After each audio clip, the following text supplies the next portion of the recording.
Charana Padma Kevala Bhakti Satma Shri Guru Charana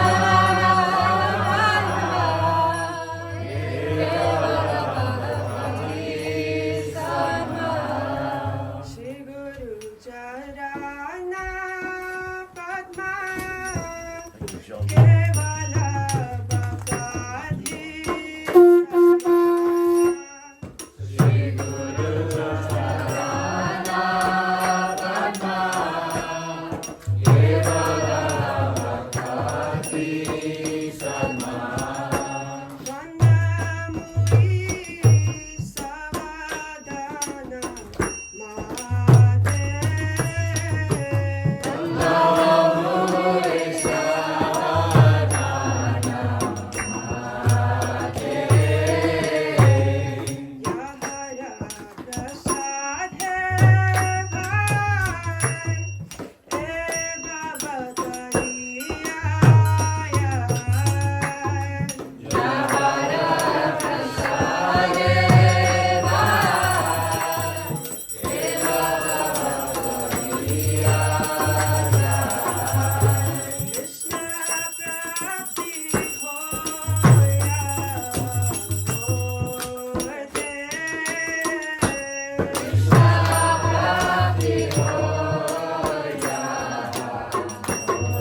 Shri Guru Gauranga Kumari Srila Prabhupada. So, anyone have any questions or any topics you'd like to hear about? Krishna consciousness should be fun, and you shouldn't be controlled by anyone. Except for Krishna and Bhakti. Bhakti is the controlling factor. Everything has to be voluntary. You should only do things in Krishna consciousness, now I'll get in trouble, that are fun, that you choose to do because they're fun. Don't do anything because you have to do it. So one may say, well, do you chant your rounds, Maharaj? Whatever. Yes, I do because it's fun. I don't do it because I have to, I do it because it's fun. So everything should be fun in Krishna consciousness.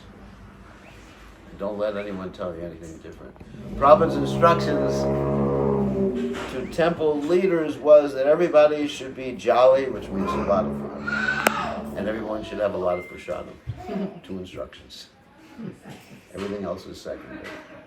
The only purpose of temples, the only purpose of an institution is for the people. It's not that the purpose of people is for institutions. Let's try to remember that. Okay, what's the question? That's my brief. Yes, sir. Thank you for your discourse this morning, Maharaj.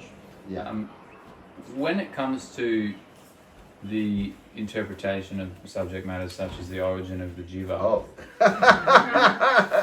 how if the literature is so clear and Prabhupada's teaching is so clear, and the name of his magazine was Back to Godhead, inferring that was where we came from originally, how is it that we can have such different or varying opinions on the subject matter when the instruction is so crystal clear? Yeah, no, and also may I add the acharyas, such as Bhaktivinoda Thakur, and I'm going to get some feedback on this, but even Jiva Goswami does say the same thing.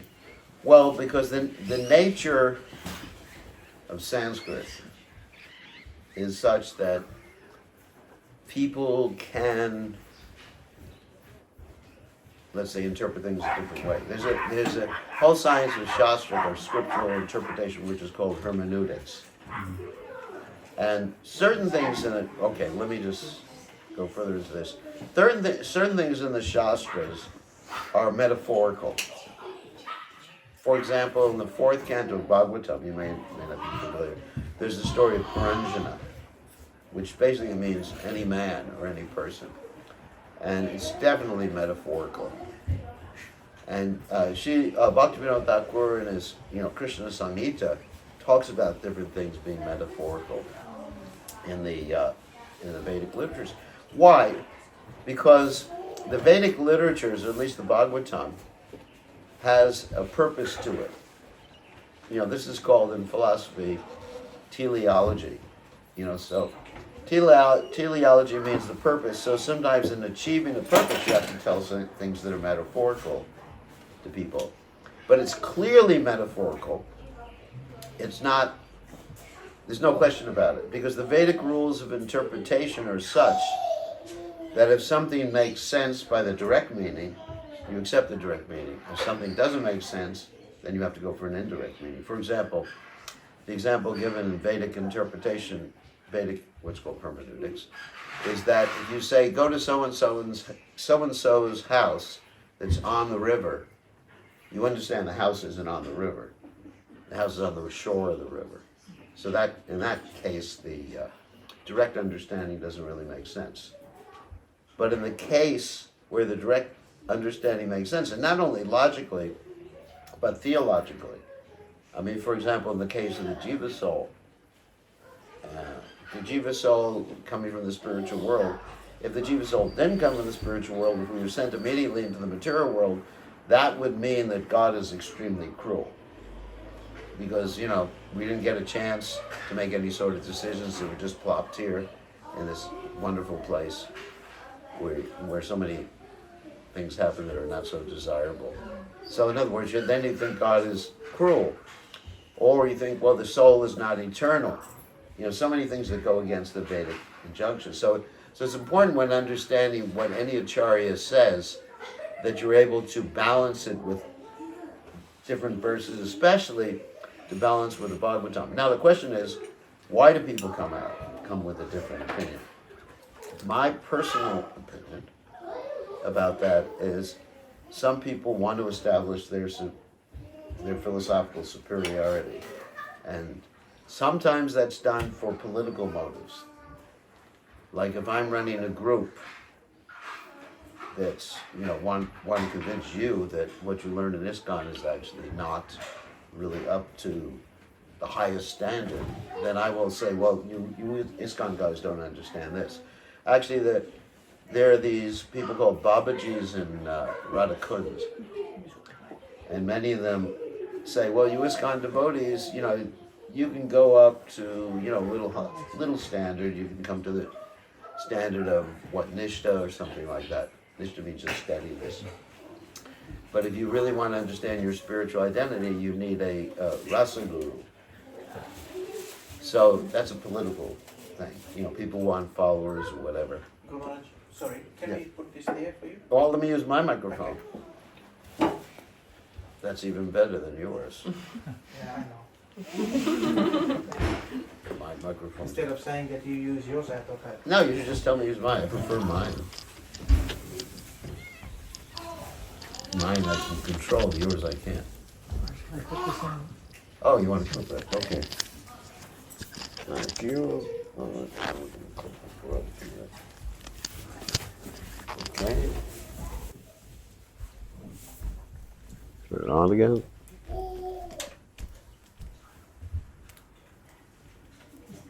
Okay. Oh my God, that's pretty loud. I was going to speak softly. That's right. So, suggest that. So, I mean, there's different motives, and it's not up to me to criticize people and try to ascertain their motives, or people may have different philosophical biases too. We're all individuals. They may have a particular bias, and that's their own interpretation. But from my readings of Srila Prabhupada's works, which are very explicit, very clear, and my readings of Bhaktivinoda Thakur's, what's called the magnum opus, that means his main work, which Prabhupada considered his main work, which is called the Jaiva Dharma. Again and again, he mentions in there that the soul actually was originally with Krishna. We made a decision to come here. And now, as far as how the soul or what the soul was doing before he came to Krishna, none of the acharyas mentioned. None of the acharyas mentioned whether we had a full-blown relationship with Krishna, we were dancing with Krishna. Yeah, let me just tighten that up. It's just not mentioned. But somehow or other we made a choice. So if we don't have that choice there, then we're evading personal responsibility. I'm here because I'm in Maya. Why are you in Maya? Because I'm in Maya. It's like a circular process. I'm in Maya because I'm in Maya. Why are you in Maya? Because I'm in Maya. Maya did it to me. Like the question that was raised, the story Prabhupada told that once upon a time there was a king asking a great sage, why is Maya so strong? The sage simply ran up to a pillar and started to brace the pillar and said, let me go, let me go, let me go. So Maya's strong, but we want Maya. We've made a conscious choice, and I personally have to take responsibility for being here in this world. I did something, thought a certain way. As far as actually the details of it, anani karma pale, one cannot trace out the details. When and how we came to the material world. But we're here, and as Prabhupada said, the question is not as important as we might think, because the main point is to get out. The main point is to get out. Like if you're drowning, you don't ask, did I fall off the boat? Did someone push me? You want to get out. But it is an important theological point to understand, and there are going to be differences of opinion. However, as Prabhupada's follower and knowing Prabhupada's position, I know that Prabhupada is best able to understand these things, and also as established by Srila Jiva Goswami, our primary source which he mentions in this book called the Tattva Sandarbha, which is one of his 6 works on the philosophy of Krishna consciousness. Tattva Sandarbha deals with, again, epistemology. How do you know what you know? And he establishes irrefutably that the Bhagavatam is our main source of information. Everything else is judged by the Bhagavatam. And the Bhagavatam, as I read those 2 verses this morning actually 3 verses this morning from the Bhagavatam, that talk about how Krishna tells the soul, is a metaphorical story, of course, because, Krishna's talking and he's telling the soul that, we were together before and you left me because you wanted to embrace Maya or something like that. And so I'm your old friend. So very, very clear, Bhagavatam. That's the only place where the Bhagavatam actually deals with that subject matter. So in my mind, it's extremely clear. But, just like in any philosophical, religious organization, you're going to have many theologians who come up with their own opinion. And just like in Christianity, take Christianity, for example. Of course, they primarily teach what? That Jesus is God, right? But if you examine the history in the early church, they didn't believe Jesus was God. And they were, I've done some research on this. There were actually 2 priests or bishops who had this difference of opinion. One said that Jesus was God, and the other one said Jesus is not God. He's a servant of God, son of God, servant of God, whatever. So they started to have conflicts. In fact, they were burning each other's churches down. Philosophical conflicts, you start fighting people after a while for philosophy. I mean, like you see between the Sunni and the Shiite Muslims. And what's their philosophical difference? Very minimal, isn't it? Like, who is the Acharya, basically, whether they're related with Muhammad or they're not related, isn't it? And it's quite interesting. But they kill each other more than they kill anyone else. I mean, you see the Muslim world is very starkly divided between the Shiites like Iran and the Sunnis like Saudi Arabia, isn't it? I mean, really, they don't like each other.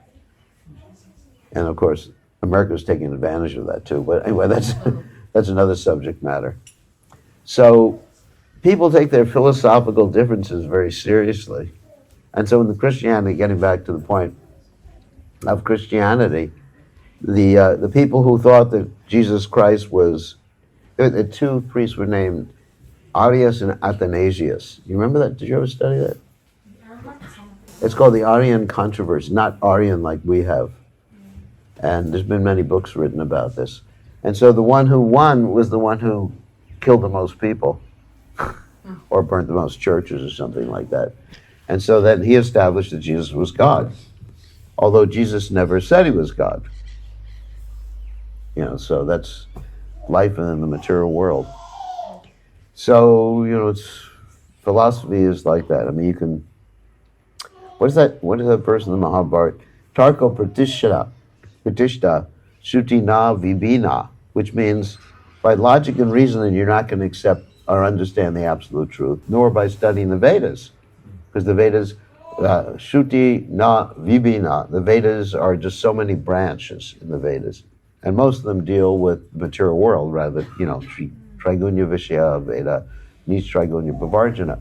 So the only way, the conclusion in that particular verse from the Mahabharata is Mahajayena Gatasa Panta, to actually follow in the footsteps or accept a Mahajana, a great soul.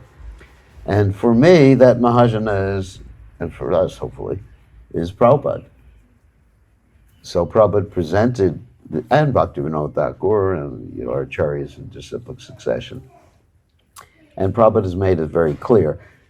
So on the other hand, some of the people say, well, Prabhupada was presenting that as a preaching strategy. I sort of hinted at that this morning in class. That Prabhupada had a preaching strategy. If we told them something different, they wouldn't join the Hare Krishna movement. Not true, actually. We would have followed Prabhupada to hell. Anyone who was there in the early days, isn't it?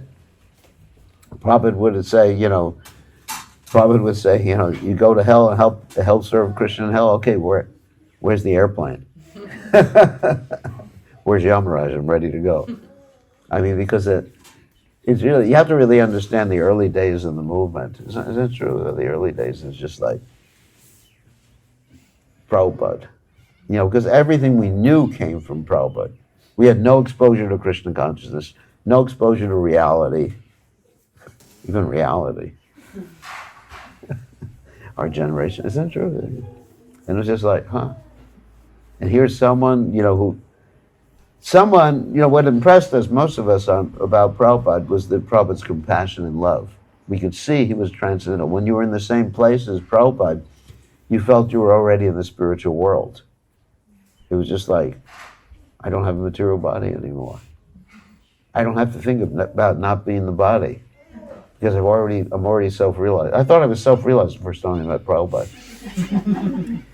And after Prabhupada went away, I realized I wasn't. I realized it's just, but it was like that, So Prabhupada really, those of us who experienced Prabhupada directly, we've realized that Prabhupada was from the spiritual world and manifested the spiritual world wherever he was.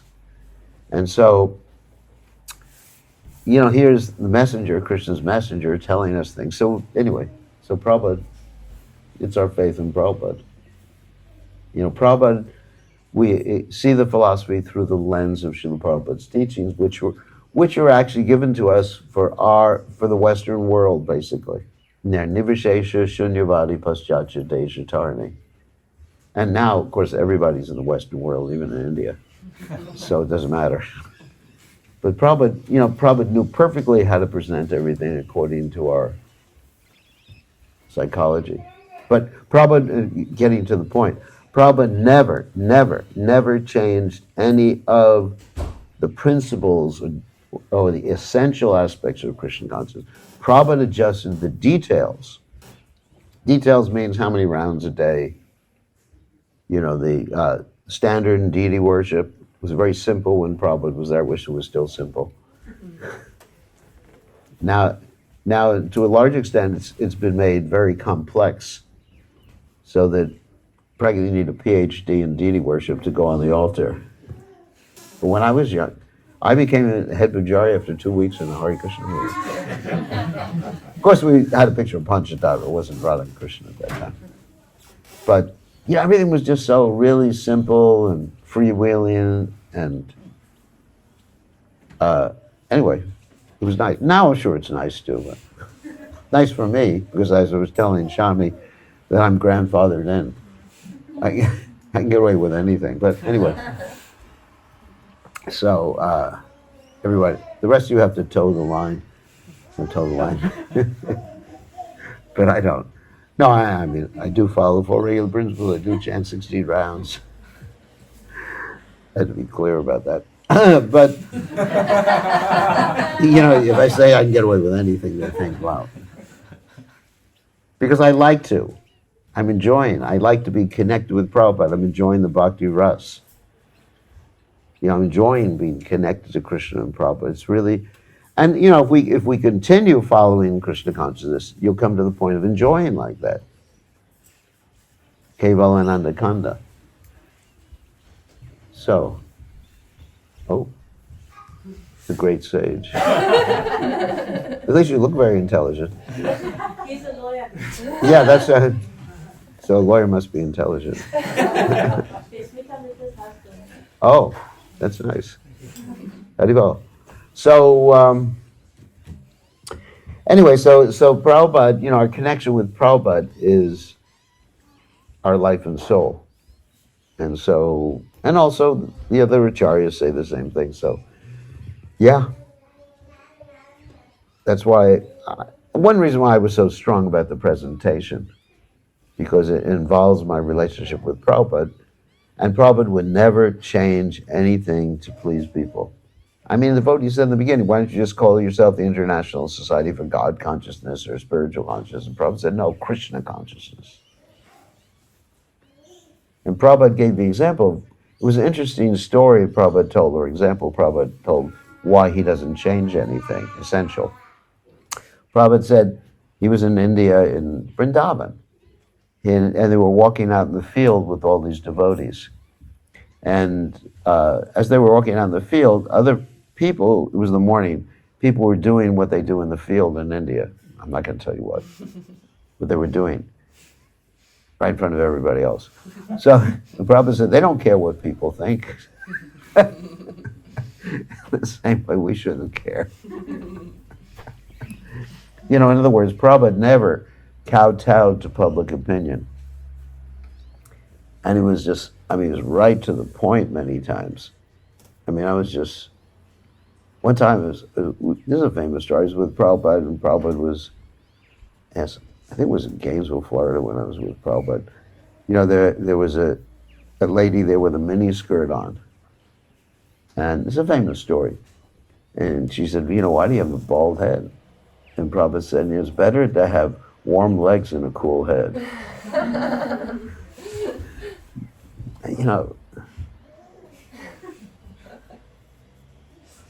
Prabhupada also had a great sense of humor. When you got to be with Prabhupada, it was just like really humorous. So anyway, there's certain things Prabhupada said that are his personal opinion, like Prabhupada liked certain types of food. That's not an absolute statement. Like Prabhupada said, potatoes, my famous example, potatoes are the king of all vegetables. So I don't like potatoes. Am I in Maya? What? Prabhupada didn't like broccoli. I love broccoli. But Prabhupada didn't like broccoli. Prabhupada, I love broccoli. Broccoli is, what I was brought up with. I'm a fan of broccoli. And, I also eat sauerkraut. I'm sure Prabhupada would never take sauerkraut. Because, my family comes from that part of Europe where they lived on sauerkraut all winter long, isn't it? That's all they had. So I'm remembering that from past lifetimes. So anyways, so, there's certain things where it's obvious it's not an absolute statement, isn't it? It was interesting. Like Prabhupada was talking to Brahmananda in the early days, and Brahmananda was explaining to him that he had a girlfriend from India. You probably know this story. And Prabhupada said, "Oh, can I see her picture?" And then he took out his picture, and Prabhupada said, "Oh, she's not good looking." And then Brahmananda gave up his desire to have a girlfriend. Because he was accepting Prabhupada's opinion as absolute. So, so obviously Prabhupada's a person too, But when Prabhupada spoke about philosophy of Krishna consciousness, that's absolute, about Krishna consciousness. So anyway, so it's really talking about that particular thing. It's really connected with our relationship with Prabhupada at the same time. So it's an emotional connection too when we talk about a philosophical point like that. Yes, Bossy. I have a question. Bossa Levi. Bossa Levu. No, for feminine, Levi. Yeah. He corrected me. No, level. Yeah, I said Levu and you corrected me. Also level. Yeah, but you correct me. I said Levo. You said Levi and I said No, you said Levi and I said Levo. Bossa Levo. For context, I'm from Fiji, and Bossa Levu is a Me- Fijian word, Big which boss. means very humble. Like means opposite. Guru that pleases me a lot. But anyway, I have a question, Guru Maharaj. The question I have, actually I've got two questions regarding the same issue. Topic, yeah. So one of them is in the material world, like you mentioned that we aren't, like devotees aren't really controlled by the modes of material nature, But they're influenced. but the influence. So I just wanted to understand a little bit more about how it actually works. And the second thing I wanted to ask was, like when somebody falls from Vaikuntha or Goloka Vrindavan, you can't fall from Goloka Vrindavan, but can you fall down from Vaikuntha? We haven't fallen anyway. Didn't you hear this morning's class? Yes. There's no question of fall. We're still there. But is there any... You're playing a video game. Now I can get to real interesting stuff. So this is called the simulation hypothesis. I don't know if any of you have ever heard about this before. The scientists talk about this. Why do they talk about the simulation? That we're in a simulation, and I'm going to connect it to Krishna consciousness, because a computer simulation has many points similar to it than to our experiences in this world. I'll give you an example. Now, I wouldn't say this in class, but anyway. So, here's an example. Any of you who studied quantum theory here? No, quantum theory. There's something called non-locality. No, you're a lawyer. You don't know these things. 50% of your life is wasted. So anyway, in quantum theory, you have this thing where something happens on the what's called the nanoscale, the small scale, can affect something else trillions of light years away instantaneously. How is that possible? Because things can only travel at utmost close to the speed of light. So in a computer program, everything is equidistant from everything else on a computer program. Does that make sense? It doesn't matter. Like if you're playing a video game, it's not that there's any actual distance between two things. So that's a parallel thing to what we experience in this world with quantum theory. And then also, even the speed of light. Stop me if I get too technical, because that's my field. So the speed of light is 186,000 miles a second. I forget how many kilometers, because I think in miles a second. So, like the computer limits the speed at which one can do things. You know, there's a processor limits the speed. So anyway, so there's many parallels between what we experience and a computer game. Now, I'm not saying we're in Krishna's computer game and, you know, this is the Matrix or something. That's not what... Any of you who've seen that movie, I'm sure you've all seen the movie. I'm not saying that, but it's something like that. Now let me mention another point. The size of the soul is how big? Does anyone remember? The tip of the hair. How big is the tip of the hair? Does anyone study mathematics here? Science? No, sorry. When you take the very tip of something, you take different cross sections, and the tip becomes what we call a mathematical point in space. Anyone's heard that? Mathematical point in space. Okay, back to school. You didn't learn this in school? Anyway, I studied this in the university. So mathematical point in space has no length, breadth, or depth to it. It's a point. It can only be defined by the X, Y, and Z axes. Yeah, X, Y, and Z. 3 dimensions. You know, I could say something is 3 meters from here, 2 meters from there, and 1 meter from there. And that's defining a specific point that has no dimensions. So we know the soul has no material aspects to it, because it can't be burnt by the fire or withered by the wind, right? So my understanding, and this is my realization, kill me if I'm wrong, so is that means the soul has no material dimensions or no material weight.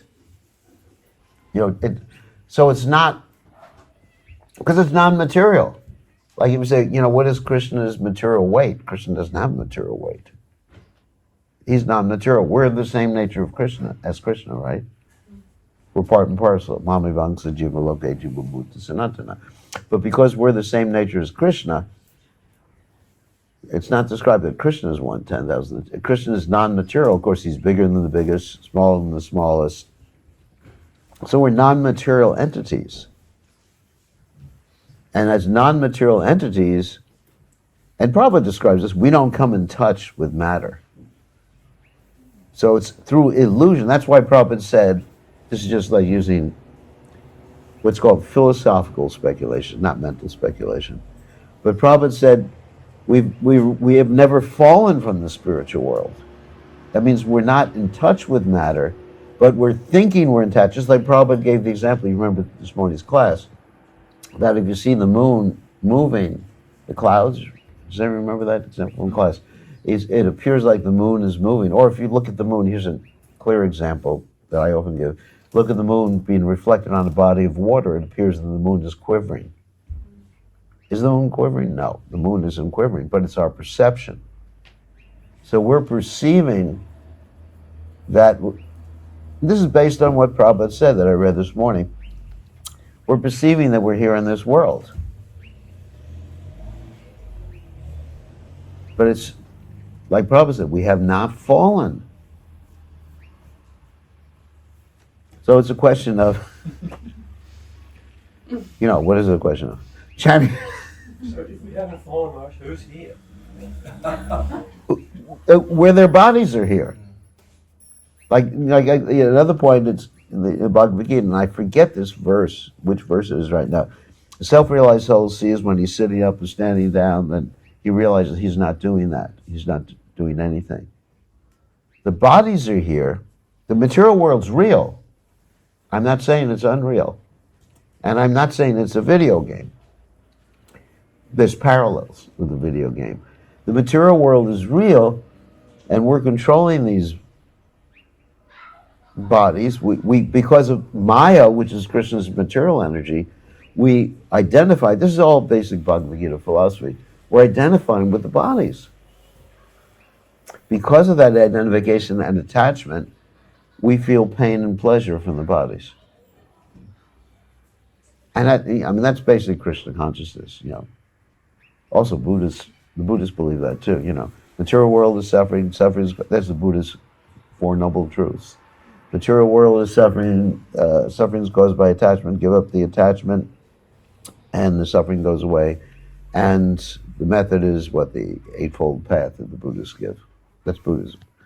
So it's not that they're wrong, but we're not able, because the attachment is due to, again, a verse from the Chaitanya Charitamrita, Krishna Surya Samamaya Hayandakar, is due to the absence of Krishna. In other words, Maya is defined by Krishnadas Kaviraj Goswami. This is a famous verse. I'll give you the translation of Krishna Surya Samamaya Hayandakar, which is actually exactly what Prabhupada put on his Back to Godhead logo, right? Krishna is like God. Maya is nescience. I forget the exact wording. Nescience is darkness. Yeah. That's the exact wording. So that's the logo of the Back to Godhead. So in other words, what is Maya? It's the absence of Krishna. What is darkness? For the absence of light, right? You can't say, shine some darkness here. Turn on the darkness. Unless you got a black light. You know what black light is? Black light. But that's not dark. Black light just makes white things shine. So that's the definitions. And also the Bhagavatam, the nutshell verse, says the same thing. What is that? Rateyratam napatiyeta. Anyone know that verse? Napatiyeta chatmani tadvidyadat panomayam yatabasho yata kamaha. That Krishna says, everything seen without relationship to me, it's one of the 4 nutshell verses, know that to be my illusory energy, which is like a reflection that appears in darkness. So really, it's forgetfulness of Krishna that is the cause of our illusion. Because you can become aware of the illusion, aware that you're not the body, but it doesn't do any good. But as soon as you take up the light of Krishna, Krishna Surya sun, Surya the sun, Krishna the sun, then the Maya dissipates. Or there's another verse in the Bhagavatam, and I forget the Sanskrit to it, that it's like a fog, and the fog gets dissipated. This is the teachings of Lord Kapila Dev. I wish I had learned the Sanskrit to it. It's like the fog dissipates when you become Krishna conscious. So right now we're in a fog. Or in a dream. The example Prabhupada gives often is the dream. You have a dream that lasts for 30 minutes, or you have a dream that lasts for 100 years. So Jiv Jago, Gaura Chanda Bole, Kotanedra, Yao Maya Pisachira Kole.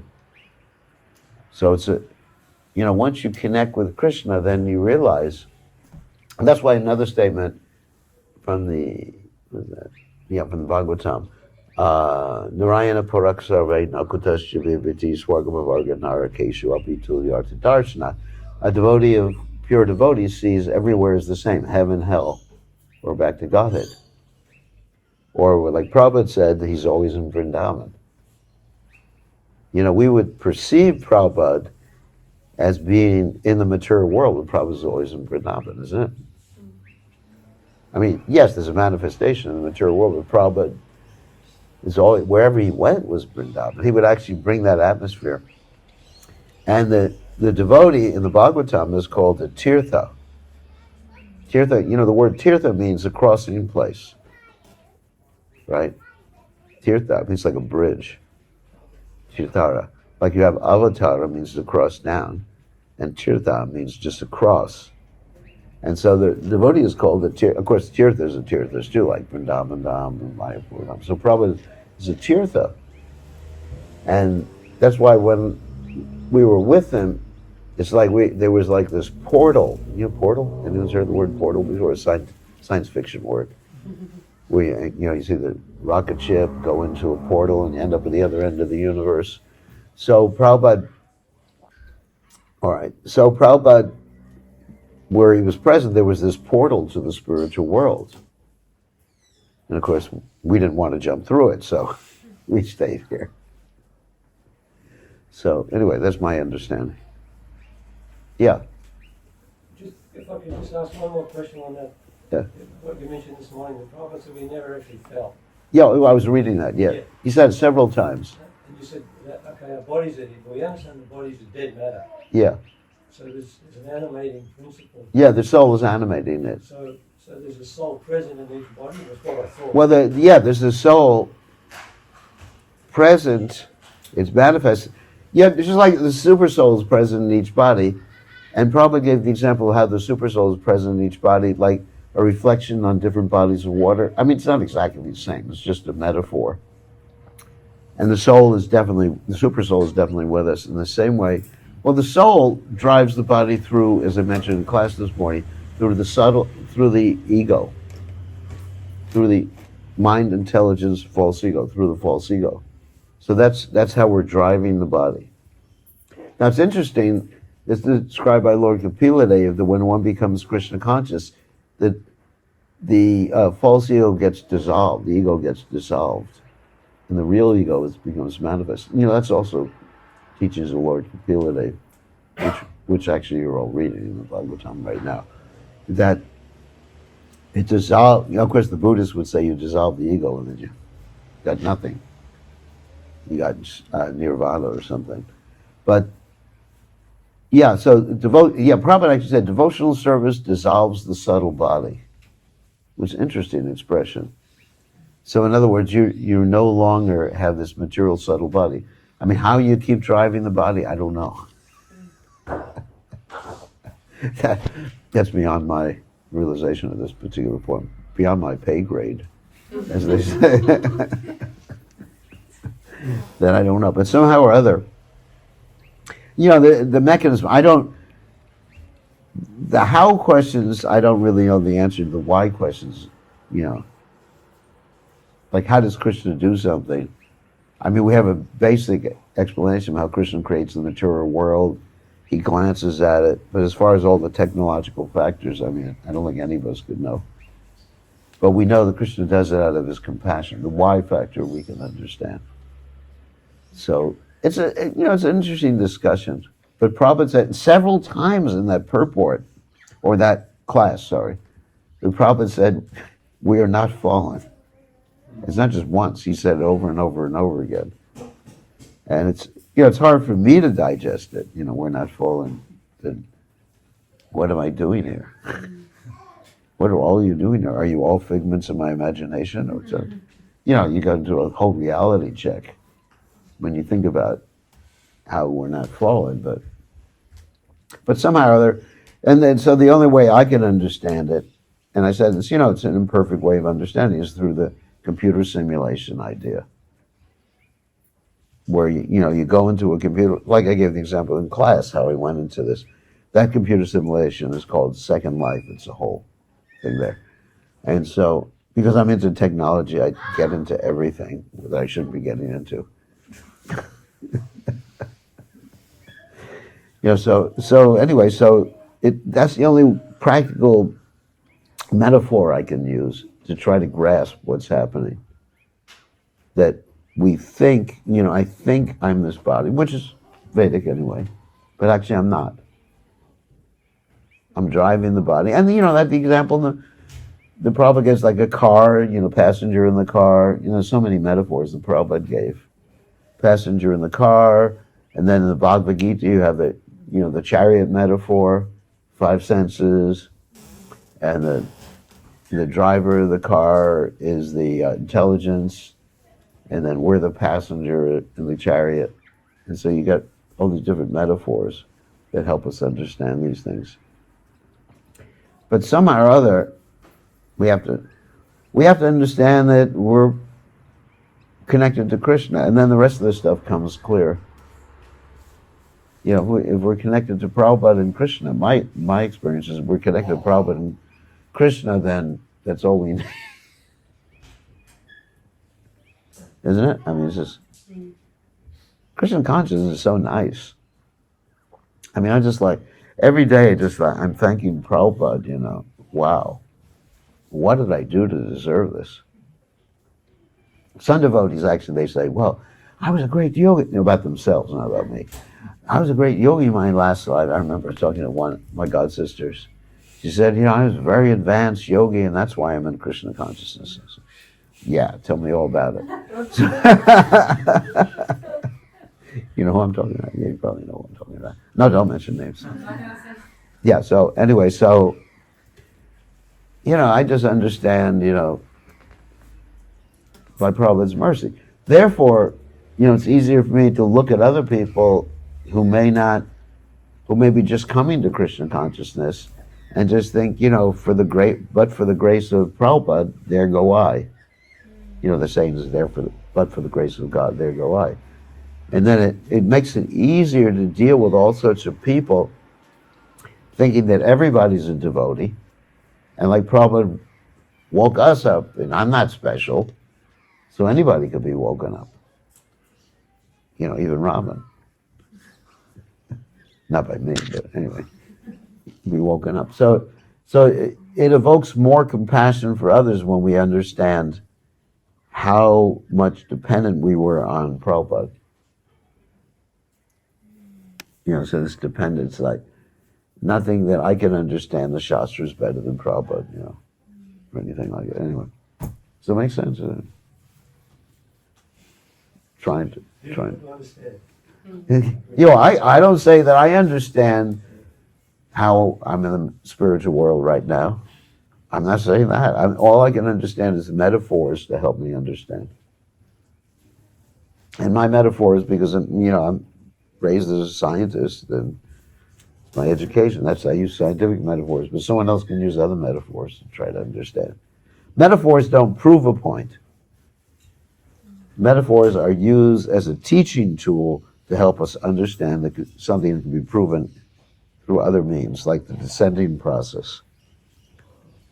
The descending process proves the point, not the ascending process. But metaphors are helpful. Prabhupada uses metaphors all the time to help us grasp truths like the Chincha Beta Beta Tattva.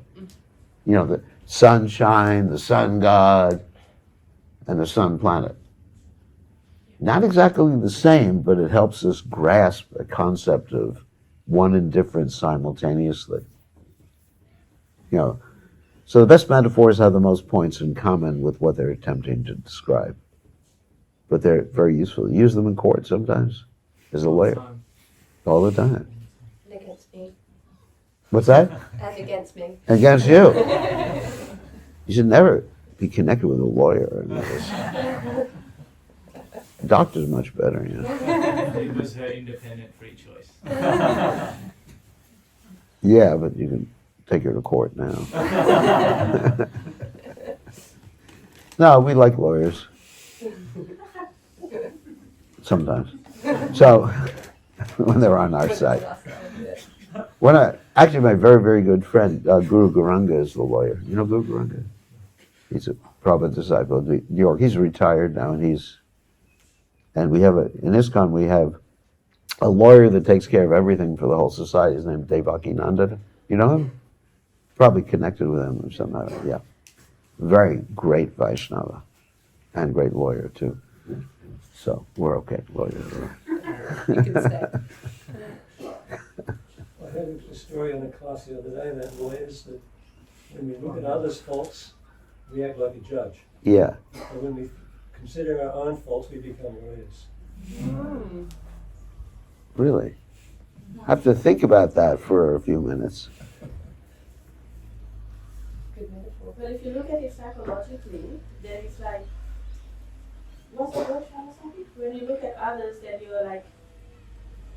like being personally judgmental, and you blame their personality. Yeah. Whereas if you look at yourself, you're blaming the situational factors. There's so many excuses. Yeah. I mean, lawyers, I guess lawyers are more compassionate than others because they can defend the worst criminal, knowing that he's guilty. I don't want to get into that one. So, in a metaphor sense, Prabhupada said we should read the Bhagavad Gita like a lawyer. oh yeah, yeah. Yeah, that's actually good. Prabhupada said we could, says it, like a lawyer will say to a judge, judge is such and such law on such and such page. Yeah, quote the law. Actually, that was good. That's okay. That's a positive thing about a lawyer. So, should we take prashad now? If you want to. Any other questions? I mean, interesting discussion. Maharaj, Yeah, if I may. you may. Change the mood a little bit. Uh-oh. I wondered if you would be able to settle a devotee dispute in relationship to the ages of Krishna and Radharani. So some devotees are claiming that Radharani is 11 months older than Krishna, and some are saying no, she is 4 years older than Krishna. 4 years older? Others are saying that Krishna is older than Radharani. So it would be nice if you could settle that. Let me ask Krishna. Give me a second. Let me ask him for a second. That's interesting. There may be different opinions of the acharyas. I mean, just like we have some acharyas saying Krishna left Vrindavan when he was 16. Others say, it was about 11 or 12 or something like that. So, and some other acharyas say, well, he grew faster, so he was 16 when he was 11. And so that sort of question, Difficult. it's a difficult question for me to answer. All I know, what I do know is that from this story, it appears that Krishna, they were born around the same time, sometime around the same time, is that Radharani was born blind. And, just like deriving the rough ages from this particular story. This is a bona fide story. She was born blind, and the reason she was born blind is that when she was in the spiritual world, she didn't want to see any of us until she saw Krishna first.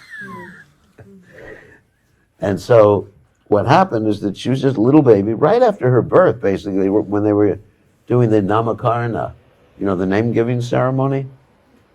And Narada Muni told Kirtida, he said, let's do the ceremony. And the parents, Radharani's parents said, well, she's blind, what are we going to do? And Narada Muni said, do it anyway, but call for Nanda Baba and Yashoda Mai and have them bring their son. So, there's the story that Krishna, and she smelled Krishna and she opened her eyes for the first time.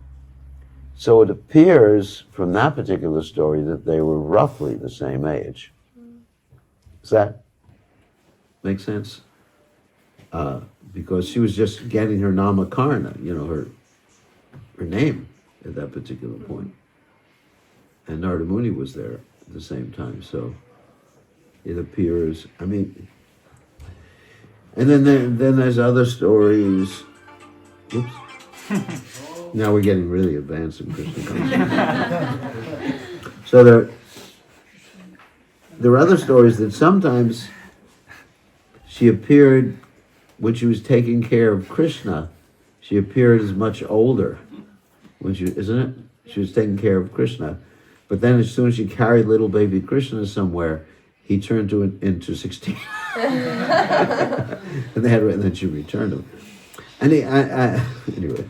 It's all the spiritual realm. Yeah, so nobody's right and Nobody's right, nobody's wrong. Yeah, that's Would it change just age would change based on what Krishna and Radharani gets the most pleasure out of, right? Yeah. So it can't even be a... Yeah, it's not limited like thing. material Yeah. things. I can't change my age, unfortunately. Well, I could, but that's called taking a new body, which I don't want to do right now. People say, don't pray for a young body. And I've gone to a number of disciples and asked them to exchange their youth. But every single one has refused. Ask the youngest disciple. I just say, please, give me your youth. They say, no, Guru Maharaj. Youth is better.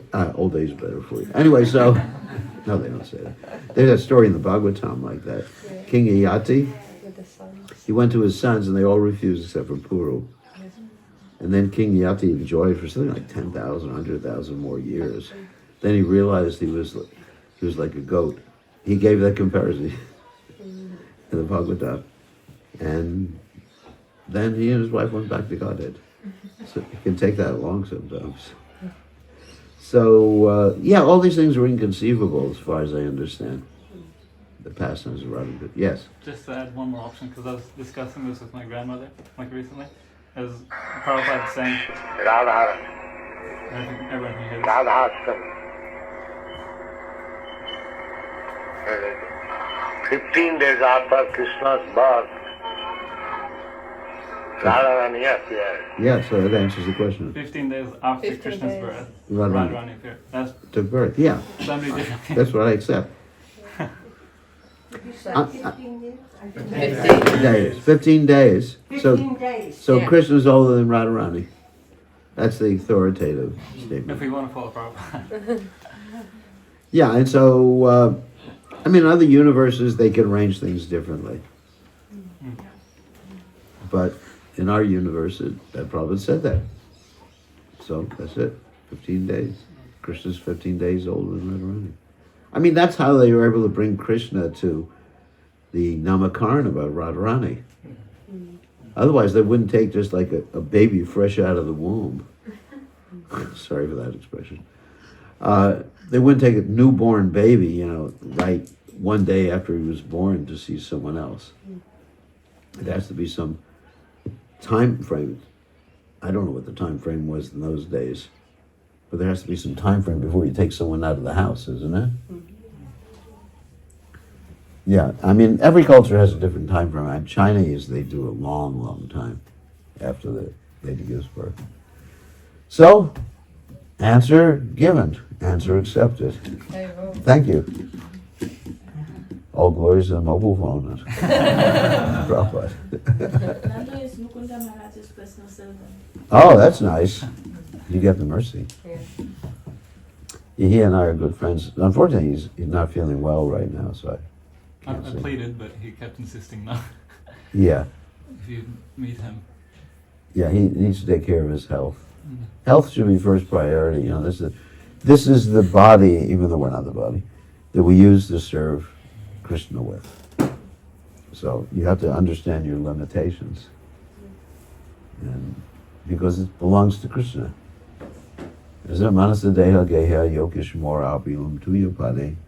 Nanda Kishore, my mind, my body, everything is yours. My home, everything is yours, Nanda Kishore. So I think it's time for Prashant, unless there's another. Yes, we just have to do the offering first. You haven't done the offering. No, we have to do the offering. So we, if there's a bit of kirtan, we can do the offering. Just in 10 minutes or something.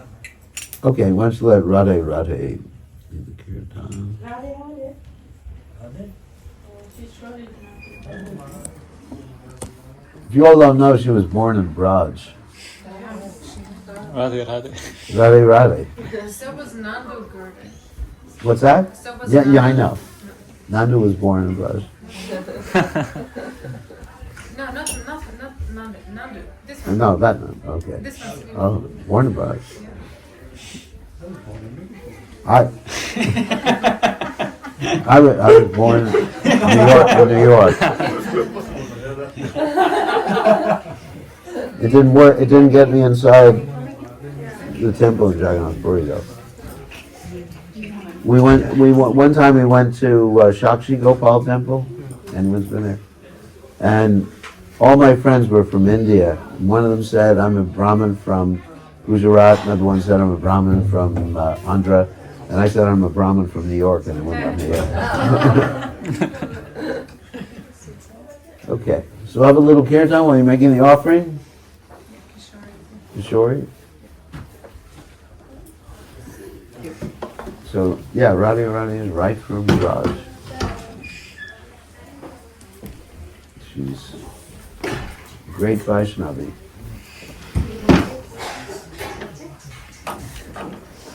Turn this off.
Shiva Sani Gaura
the main event.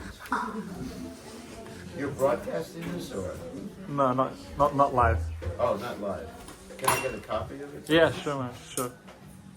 I'll send it to Kishori maybe, and she can. Or I can just copy it from your phone. Do you have an iPhone? No, it's against my religion. It's All not. right. Yeah, Send it to Kishori. I'll send it away. sure. Okay, Prasadam. Jai Prasadam.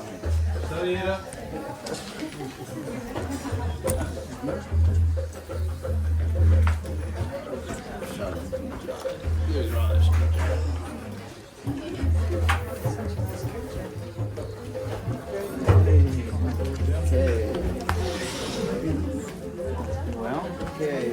Great chant.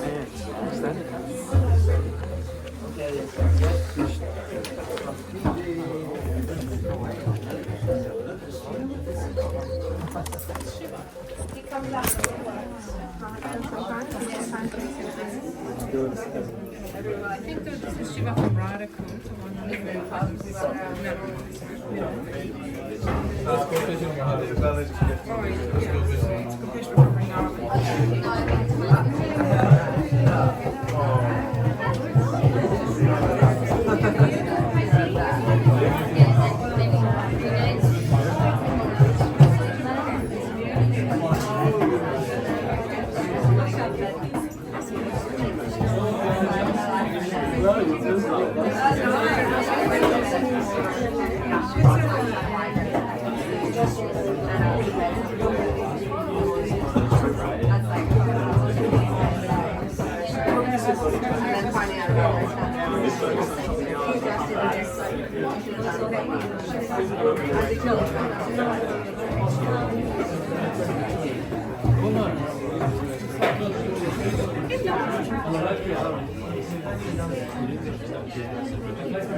one